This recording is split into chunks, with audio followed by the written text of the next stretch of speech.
नमस्कार। हम उनकी तमन्ना में बेकल हुए जाते हैं। हम उनकी तमन्ना में बेकल हुए जाते हैं। दीदार नहीं होते, पागल हुए जाते हैं।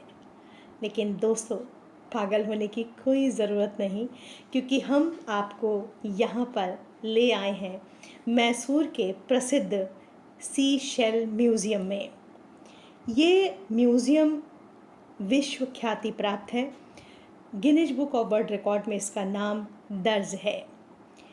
यहाँ पर इतनी तरह की मूर्तियाँ और बहुत ही सुंदर कलाकृतियाँ आप देख सकते हैं, और हर कलाकृति को सुंदर शंख, सीपियों और जो समुद्र में तमाम चीज़ें मौजूद रहती हैं उनके सहयोग से बनाया गया। आप देख सकते हैं गणपति बप्पा मौर्य, अर्धो लाडू चोरिया। कितना खूबसूरत ये नज़ारा है। मैसूर की यात्रा सचमुच सफल हुई जब हम इस सी शेल म्यूज़ियम में आए। ये देखिए, सभी देवी देवताओं की मूर्तियां हैं। बताते हैं कि सन 2017 में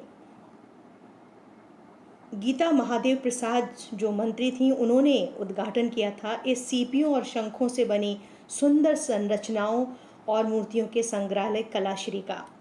और ये जो चीज़ें बनाई गई हैं, मैं आपको बता दूं कि इस संग्रहालय की जो मालिक हैं राधा मल्लप्पा, बहुत ही मेहनतकश हैं, और उनके हाथों में कह सकते हैं कि आप एक जादू है कि जिस चीज़ को वो हाथ लगा दें वो एक खूबसूरत कलाकृति बन जाती है। आप तरह तरह की कलाकृतियाँ आप देख रहे हैं सामने।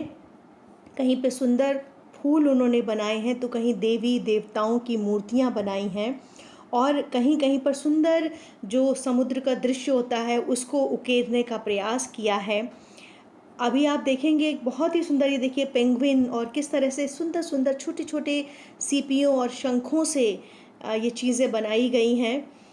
जो राधा मल्लप्पा जी हैं, कि बताते हैं कि उन्होंने बड़ी मेहनत की और लगभग 8 साल से उन्होंने ये काम किया। ये आप देख रहे हैं कितना सुंदर ये ताजमहल की तरह कलाकृति भी आपको यहाँ दिखाई देगी, जिसे बनाने में उन्हें बहुत वर्ष लगे, लेकिन बहुत सुंदर है। जहाँ उस ताजमहल को हज़ारों कारीगरों ने बनाया, यहाँ अकेले जो है राधा मल्लप्पा जी, मैं नमन करती हूँ उनकी प्रतिभा को, उनके परिश्रम को और उनके उस नज़रिए को कि उन्होंने किस तरह से दिन रात एक करके बड़े लगन और परिश्रम के साथ अपनी कलाकारी को अंजाम दिया है। यहाँ पे सीपियों और शंखों का विशेष प्रयोग किया गया। आप देख सकते हैं कि ताजमहल है, चर्च है, और विभिन्न देवी देवताओं की मूर्तियाँ हैं। लगभग 160 से 180 मूर्तियाँ यहाँ मैंने देखी। और ये जो कलाकार हैं राधा मल्लप्पा जी, इन्होंने पूरा अपना जीवन समर्पित कर दिया इस तरह की मूर्तियों को बनाने में। और यहाँ तक कि ये जो आप देख रहे हैं राधा जी ने बनाई है, ये सीपियों और शंखों का उपयोग करके 11 फुट ऊंची गणेश जी की मूर्ति बनाई है, और इसका नाम गिनीज वर्ल्ड रिकॉर्ड में भी शामिल किया गया। और क्यों ना हो, बिल्कुल नायाब चीज़ है।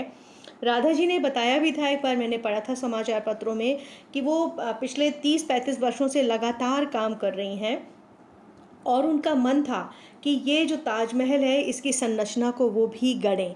तो इनको ताजमहल की संरचना करने में 7 से 8 वर्ष लग गए, और जबकि दूसरी और चीज़ों को बनाने में भी वो लगातार लगी रहीं।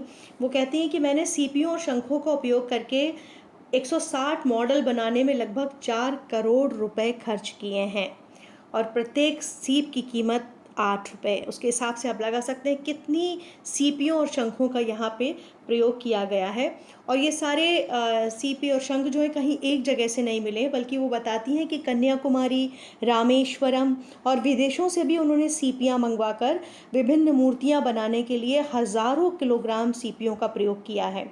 वो बताती हैं कि अकेले जो गणेश की मूर्ति आप देख रहे हैं, वो लगभग 420 किलोग्राम सीपियों और शंखों का उसमें प्रयोग किया गया है। और इसमें उन्होंने कुछ सीपी और शंख जो हैं वो सिंगापुर से भी मंगवाए और वहाँ पे लगवाए। ये समाचार पत्रों में उनके बारे में बहुत सारे समाचार, उनके इंटरव्यूज़ निकले हैं, और क्यों ना निकले, और पढ़ के बहुत अच्छा लग रहा था वहाँ पर। वो कहती थी कि मैं जो सीपियों का उपयोग करके दुनिया के सभी जो 7 अजूबे हैं, मैं चाहती हूँ कि ये संरचनाएँ उसमें शामिल हों। और इसीलिए वो कहती हैं कि फ़िलहाल मेरे कोई अभी और नया संग्रहालय बनाने की कोई योजना नहीं है, लेकिन मैं इसी संग्रहालय को और समृद्ध करना चाहती हूँ। मूर्तियों पर जो इस्तेमाल की गई रोशनी है और रंग है, बड़े सुंदर हैं, बहुत ही स्वाभाविक प्राकृतिक से हैं। आप देख सकते हैं कितनी सुंदर एक-एक कलाकृति है।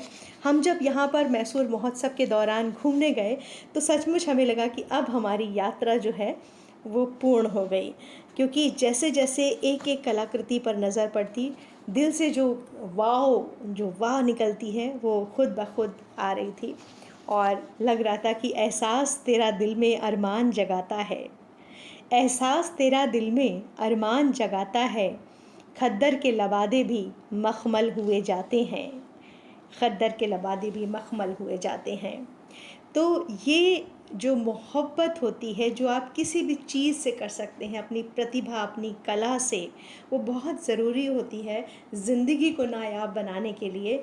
और ऐसा ही हमारी आदरणीय राधा मलप्पा जी ने किया। तो हम सब साथियों की ओर से राधा मलप्पा जी को बहुत सारा प्यार।